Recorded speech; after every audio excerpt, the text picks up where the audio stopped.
Lisa Guerrero here on the line. How are you today? Great, good. Busy as always, but good. Yeah, seriously, you definitely keep busy. I see you guys and the whole Inside Edition team tackling tons of stories. Do you happen to be in California around those earthquakes right now? Yeah, in fact, I taped both of them on my phone because Hmm. while people were panicking, I went into reporter mode and I started taping everything. So swinging chandeliers and cups rattling, and then the second time I was at a restaurant and I just started again taping all the people freaking out. It was pretty interesting. Wow, yeah, that's pretty wild. Well, I'm glad you're safe and everybody's okay. Thank Um, you.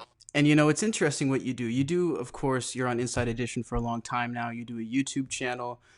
You mentioned taking those videos, and I've actually seen some Inside Edition pieces where they're incorporating some of your YouTube videos and stuff in the stories. Talk to me about that. What's that like, balancing the mainstream media and also doing your own thing simultaneously? Great question. Thanks. One of the reasons I wanted to launch a YouTube channel is that for many years, audiences have seen me first as a sportscaster for over a decade on networks, and then as an Inside Edition investigative reporter on CBS and on different syndicated networks. So I think people over the years have kind of a perception of me based on what I've done as a reporter, which is awesome. I'm really proud of what I do. I love doing investigations. I used to love covering sports, Hmm. but now I really wanted to broaden my fan base and also let people know that I'm more than just the girl that chases bad guys down the street and asks them tough questions. Right. I've written an arts and crafts book. I do mosaics. I cook. I'm really into fashion and beauty and pop culture and music. Yeah. So I really wanted people to be able to get to know me besides just the 3 minute investigations they might see at night on Inside Edition.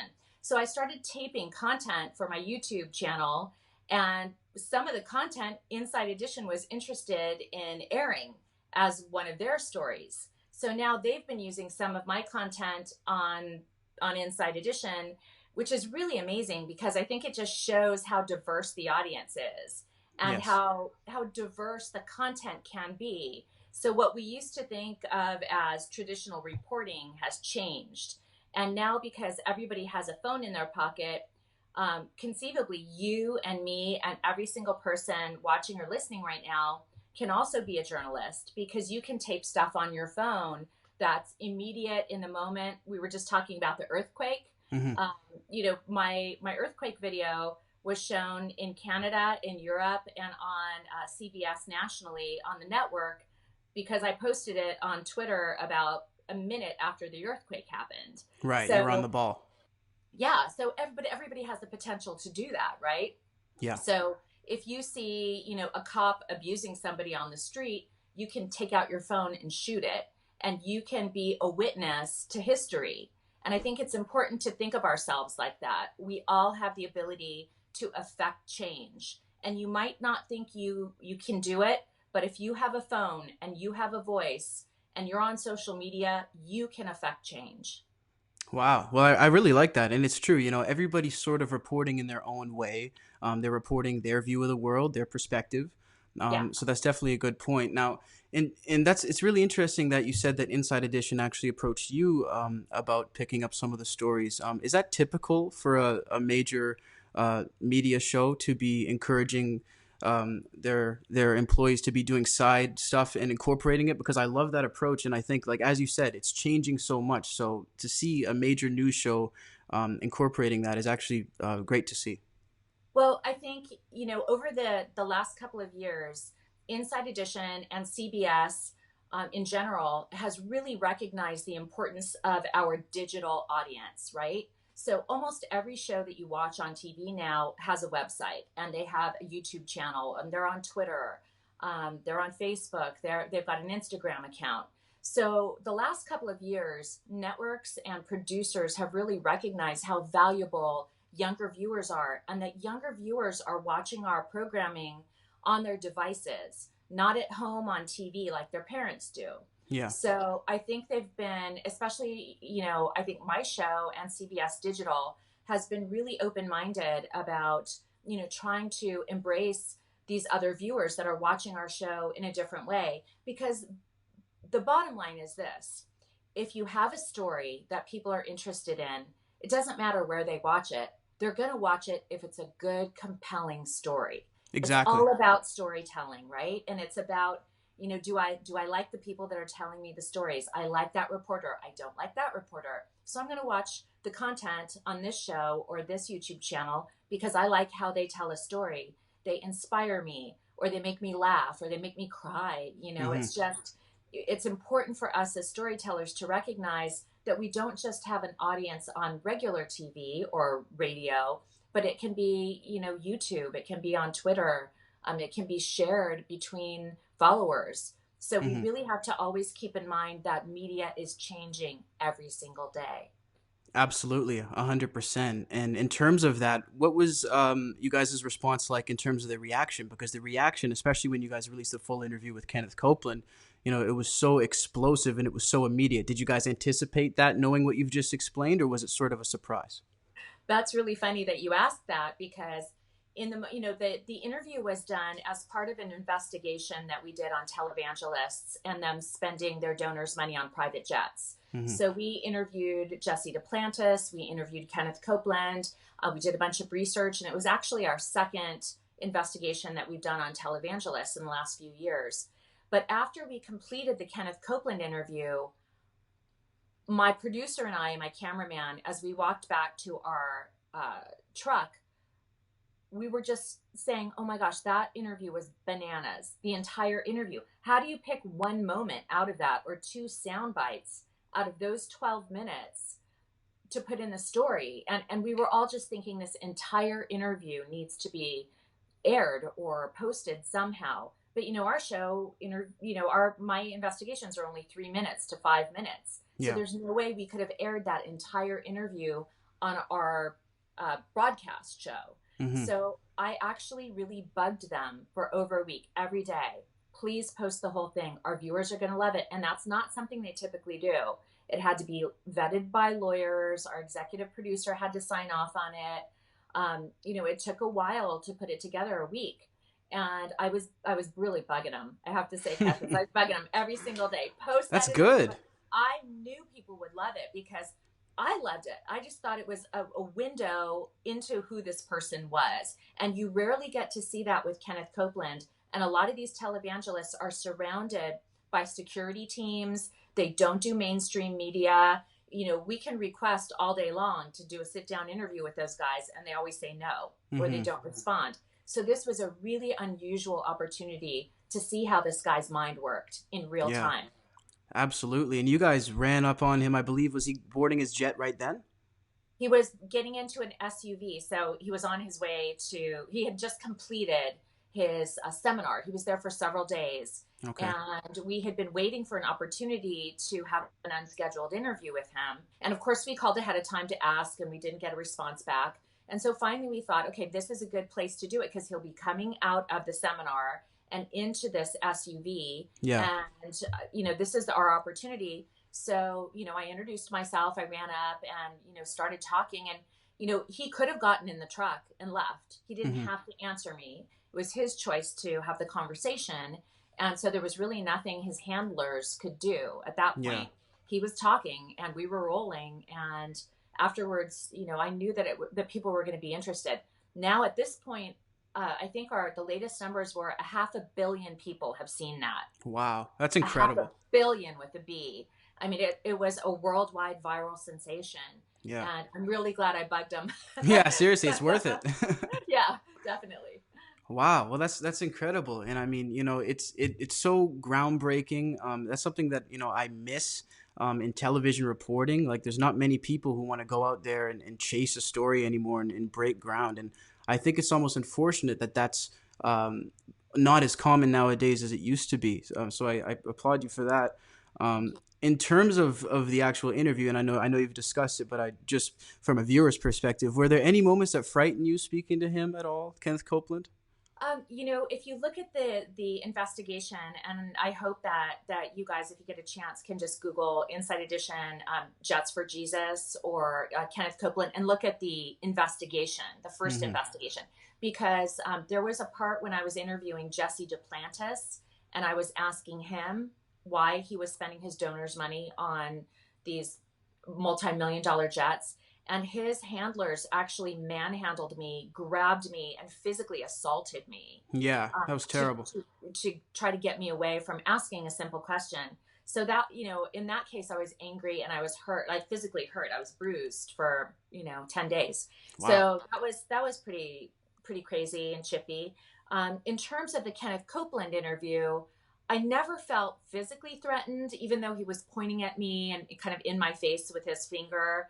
I felt like there was definitely a darkness Hmm. around this person. So I felt kind of a weird, not a physical threat, but I felt like almost like this weird spiritual darkness. Hmm. Um, so it bothered me a lot just psychologically. I just thought there's something wrong Yeah. um, going on here. And I don't know what it is. I can't place my finger on it. I'll leave you to decide what that Hmm. might be as you watch it. I think a lot of people had the same creeped out feeling that I did once they watched it.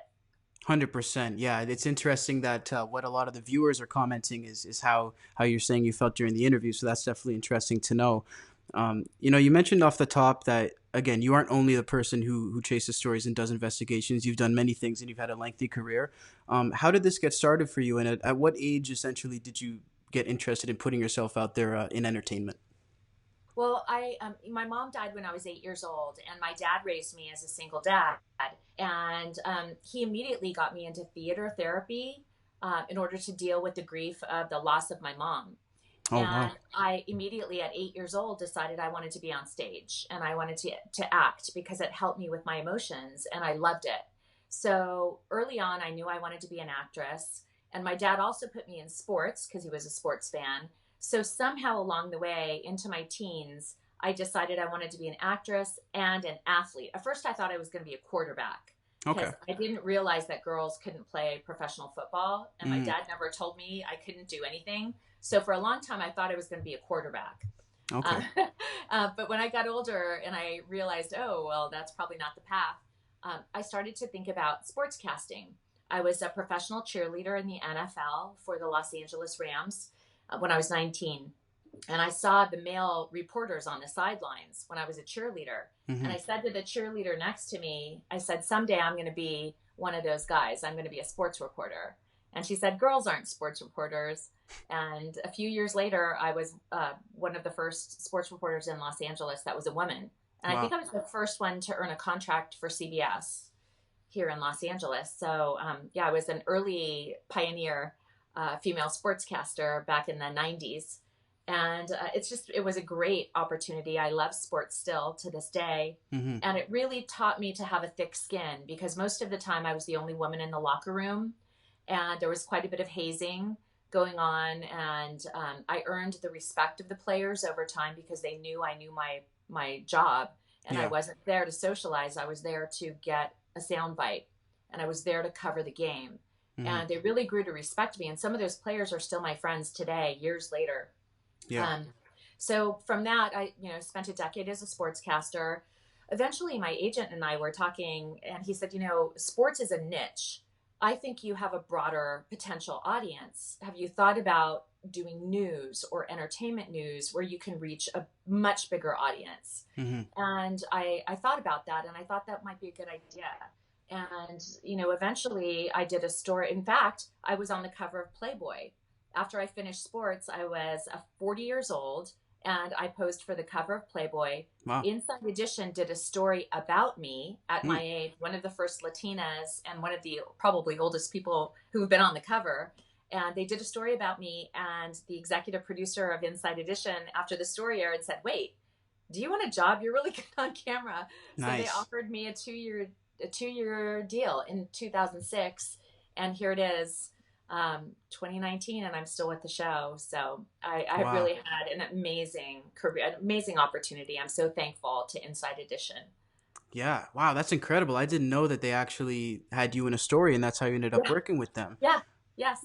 Crazy. Yeah, that's really wild. So, and you said you had a decade in sports reporting. That's a long time, and of course you're getting your bearings and obviously honing the craft of interviewing and the one-on-one and the sound bites as well, which is all incorporated. What was it like for you then once you started with Inside Edition? Like, did they have you doing more typical stories like you were before, or did they throw you right into flying helicopters and stuff like that? No, they when I first was hired, because I was a West Coast correspondent and I'm based out of Los Angeles, and I look how I look, kind of glamour, big hair and Hmm. glamorous, I guess. They threw me right onto the red carpets. So I was Oh wow. covering the Academy Awards, the BET Awards, the Grammys, the Golden Globe Awards. I was doing a lot of sit down interviews with celebrities, covering Dancing with the Stars and American Idol. So I did a lot of entertainment stories at the beginning. And after a while, I got bored. And Cassius, I thought to myself, this is not what I'm destined to do. Hmm. This is what I'm doing now, but I have a feeling there's something that I need to be doing, and it's not entertainment reporting. Hmm. And about a year later, the investigative reporter for Inside Edition was leaving, and I begged my executive producer. I said, "Can you please let me audition for that? Can I try out? Can you give me a story?" Hmm. And he said, "It's dangerous. This isn't a job that is glamorous. You're going to have to be on the road all the time. And, our current guy gets death threats all the time. He gets pushed around." And I said, "You know what? Let me do this." Because I had a feeling that I wanted to fight for victims, and that I just knew I wanted to chase bad guys. I just had a Yeah. feeling. And so the first story that I did, with Larry Posner, one of my wonderful investigative producers, won a national headliner award. Wow. And that was it for me at that point. And that was 10 years ago. And I just knew I had found my destiny in terms of what I was doing as a reporter on camera. Oh wow, okay. That's incredible. So you've been sort of fighting to push the boundaries from the start, and so after you started doing it and it went so well, did they sort of start giving you more leg room and lending you more of an ear when you had ideas from then on? Yes. And I think, from the very beginning, they were great about letting me pitch stories and letting me do a lot of the stories I want. It's really a team. See, I have three producers that I work with, all that work on different stories with me. So I Okay. bounce from producer to producer in different cities all over the country. We have one main photographer, photojournalist, Phil Capsa. He's won many awards. We have story coordinators and associate producers, a senior producer, and then I'm the investigative reporter on camera. Hmm. So it's a whole team, and we're always pitching ideas to our executive producer, and then he decides what we're going to go and shoot. And every year we shoot about 50 investigations. And Wow. believe it or not, that is my part time job. I don't do that full time. So I'm on the road about 100 plus days a year for Inside Edition. And then the rest of the time I do, TV appearances or film. I still act a little bit. Hmm. I wrote a book. I do mosaic art. Now I do a YouTube channel. It's called Lisa Guerrero TV. And I really want to be as busy as possible and to live as full of a life as possible. And I don't want to be pigeonholed as just one thing. I'm a Yeah. woman who's 55, and I've been my whole life, my whole adult life, I've been on camera, and I Yeah. keep changing and evolving all the time. And I think that's really important to remember when somebody's young like you are, and you're kind of starting your career and you're a media person. Never think that this is it. I'll never do anything else. Always think in terms of, this is what I'm doing now. I'm going to be as good as I can be at this job, but I'm also going to constantly evolve and Yeah. change and always have big goals. I like that. I like that a lot. Yeah, never keep it focused on just one thing. Always, keep the mind open to expansion, and if it ends up being one thing, I think that's great. That's a really good rule of thumb. And you mentioned the person before you said they were Yeah. getting death threats and stuff before you started in your chief investigative position. Um, what's that been like for you, like in terms of facing, I guess we'll call it backlash or repercussion from stories, and also how has that changed through the years with the internet and with the incorporation of the internet into the show? Yeah. So I always have been a woman in a man's environment. When I was doing covering sports, a lot of people said women shouldn't cover sports. And a lot of people were really angry about seeing women in the locker room in the 90s. And so I started getting a lot of hate mail, back then, before Twitter and before social media exploded.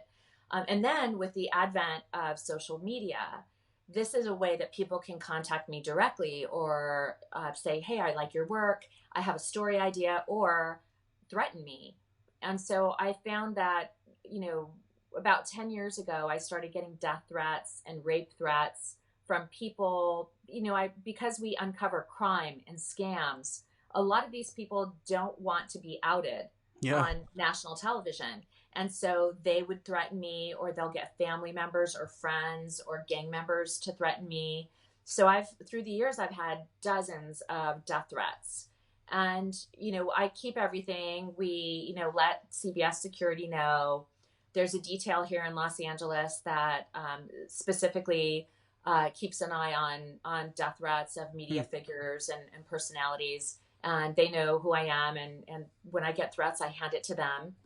I alert social media, I alert Twitter or, Instagram. If I'm getting these kinds of threats, then I let them know. Yeah. So I'm constantly in a state of just being aware of it. I never let it change me or define me. I live a safe life. I've got plenty of security and Hmm. cameras, and, I take care of myself.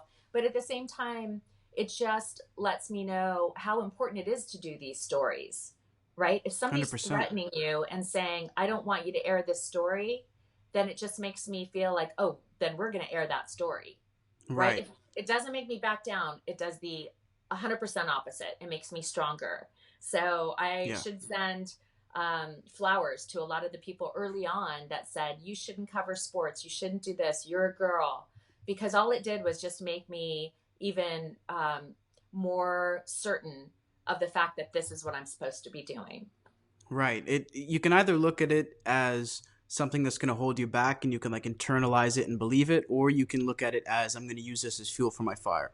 And 100%. I can definitely see that. And it seems like that was instilled in you from a young age, because you mentioned your father sort of raising you with like a sort of no ceiling sort of mentality, right? He wasn't trying to drum into your head, oh, you can't do this or you can't do that. Was that something that you ever found was difficult to hang on to when you were facing such challenges? Luckily, my dad is still my best friend. I talk to him all the time. He's in his Nice. 80s now, and he still watches all of my investigations, and he watches all my stuff on YouTube. He subscribes to me. Nice. He might be my oldest subscriber. That's a And great dad. is a great dad. And so, when people say, how are you able to be brave, and how are you able to face down these people, a big part of it is, my dad. My dad just teaching me that that my value isn't what I look like, right? My Hmm. value is what I say, how I can help people. My dad was a social worker. My mom was an immigrant, Latina immigrant. Hmm. So I come from very humble roots. And I always hold on to that. No matter if I'm on national TV, or if I get a new contract, or if I'm in a film, I always remember where I came from. And that, my mom, even though she's not here in body, she's here in spirit. Yeah. And she's part of me. And I think her spirit is around me too. And I feel like it's really important to be true to who you are, who you were meant to be, and who your parents dreamed that you may someday be. Thank you so much for your time. Before we wrap it up, there's one more thing I wanted to touch on, and that's I saw an interview with you that was really interesting, and you said something along the lines of almost every model or person, female in Hollywood, has gone through an experience behind closed doors that is, likely inappropriate for them. Since we're discussing, the topic of shining a light on things and exposing, how do you think that's going exactly in Hollywood with everybody who's coming out and speaking out? Do you think it's starting to prevent these things from happening? Is it working? I do think it's working. And I do think that there's a tendency now, from my male friends that are in power positions. And we've talked about this openly. I have really great male friends, and they're much less um, willing to, tap a colleague on the back, or to be, too invasive about their space or their personal life. And I think that's good. I think men are starting to realize that there are boundaries at work. I also think that women are much less likely to put up with the stuff that we put up with Mm-hmm. decades ago.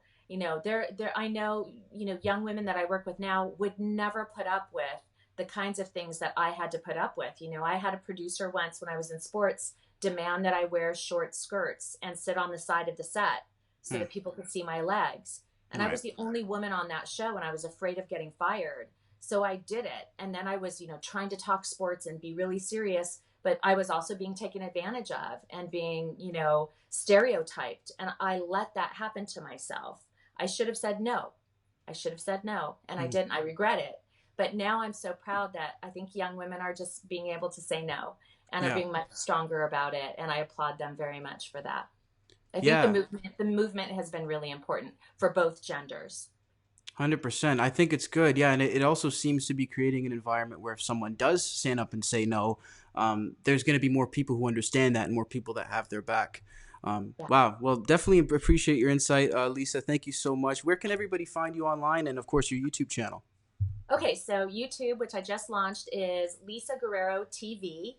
Please subscribe. I've got new stuff coming out on Mondays, but also some Thursdays as well. So at least one, sometimes two videos a week.